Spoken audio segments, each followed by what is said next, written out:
God closed the door. Then the world began to scream. The door shut with a sound that did not echo, not because it was quiet, but because there was nothing left to answer it. Wood met wood. Beams slid into place. And on the other side of that door, the world continued breathing as if nothing had changed. Inside the ark, the air was heavy with the smell of fresh timber. Animals pressed close, and the slow rhythm of human breath. Outside, the sky was still blue. The ground was still dry. The warnings had ended. The invitation was over, and God Himself sealed the door. No thunder announced it. No fire fell from heaven. Just a closing, final, irreversible. The silence that followed was not peace. It was restraint. For years, Noah had spoken of rain in a world that had never seen it. He had measured planks and driven pegs while neighbors laughed, children mocked, elders shook their heads. The ark had risen slowly from the earth like a question no one wanted to answer. Day after day, hammer strikes echoed across the plain, patient and relentless, like a clock counting down to something no one believed would come. Scripture says Noah was a righteous man, blameless among the people of his time, and that he walked with God. But righteousness did not make the waiting easy. Faith did not shorten the years. Every beam carried the weight of obedience without applause. Every nail was driven into uncertainty. Then one day, the animals came, not driven, not hunted. They came. Pairs moved across the land with an order no human hand directed. Heavy steps, feathered wings, low calls, and unfamiliar sounds filled the air. The laughter stopped. Conversations faltered. People watched from a distance, curiosity replacing mockery, but still not belief. Noah did not argue. He did not shout. He simply followed the voice that had guided him this far. Enter the ark, you and all your household, God had said, because I have found you righteous in this generation. So they entered. Noah, his wife, his sons, their wives. The door remained open, long enough for anyone to come, long enough for doubt to have one final chance. Inside, time stretched. Outside, life went on. The sun set, the sun rose, and still, the door stood open. A visible mercy in the middle of disbelief. Then it closed, not by Noah's strength, by God's hand. That is when the world began to change. At first it was subtle, a wind that felt unfamiliar, clouds gathering with a thickness no one had words for. The ground trembled, not from above, but from below. Scripture says the fountains of the great deep burst forth. Water did not only fall from the sky, it rose from the earth itself, as if creation were undoing its own foundations. The first drops were easy to ignore. People had ignored greater warnings before, but rain does not ask permission once it begins. It fell in sheets. It fell without pause. It fell with a sound that swallowed voices and blurred horizons. Streets turned to streams, fields disappeared. The laughter turned to shouting. Shouting turned to screaming. Hands pounded against the ark's door. Not in mockery now, in desperation. But the door did not move. Inside, Noah listened. Every cry was a reminder that obedience had a cost no one talks about. Salvation for his family meant judgment for the world he had lived among. The same God who had warned with patience now acted with finality. Scripture does not record Noah speaking during the flood. There were no speeches, no explanations shouted through the rain. only endurance. The ark lifted, not triumphantly, slowly, like something reluctant to leave the earth behind. Water climbed the walls, then covered them. Hills vanished. Trees snapped and vanished beneath the surface.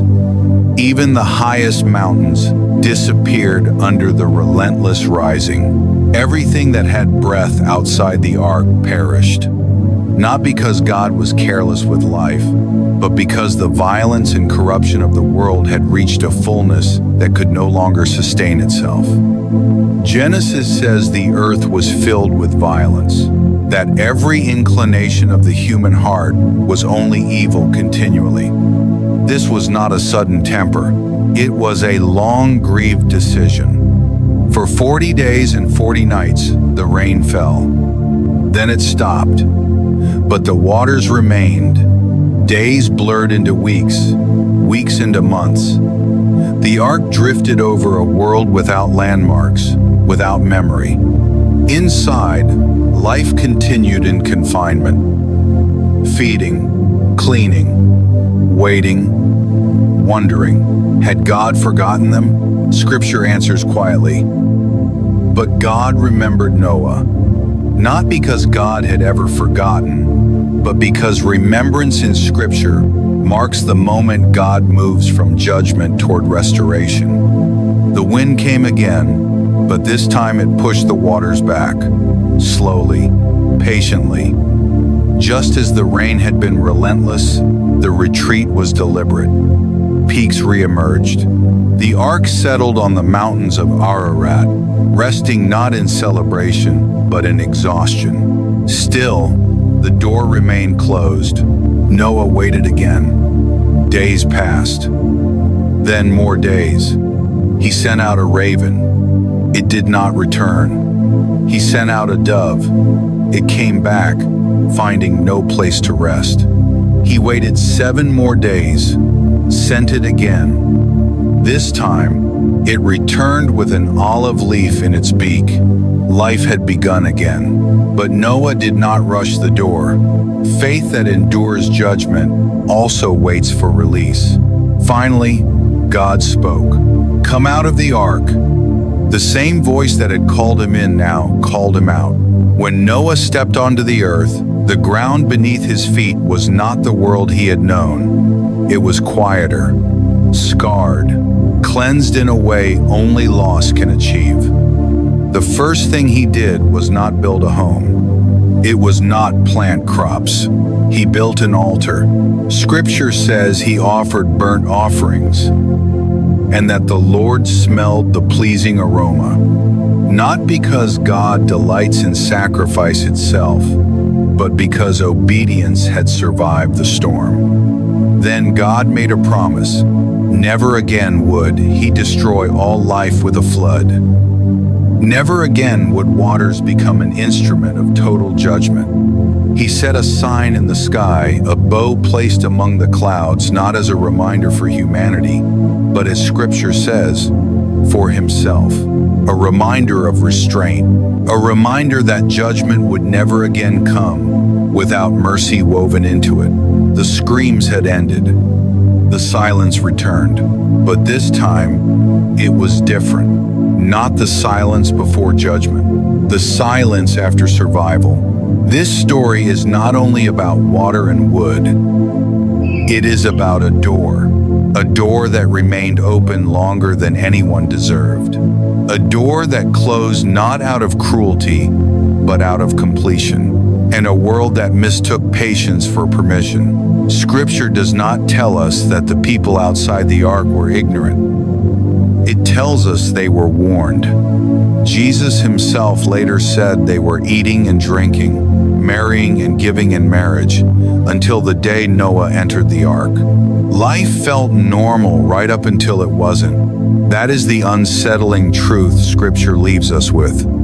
God's warnings often sound ordinary until they are no longer available. The ark was not hidden. Obedience was visible.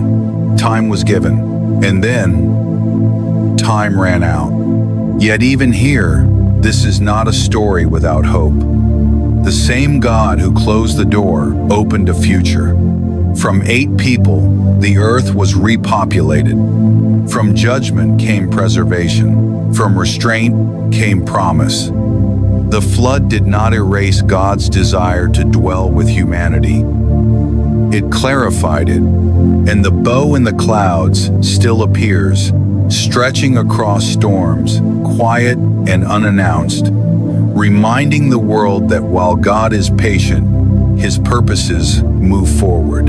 Some doors close loudly, this one closed in silence. And the world learned too late that silence can be the most terrifying sound of all. If this journey through Scripture held you in its tension and quiet weight, you are invited to walk deeper into these cinematic explorations.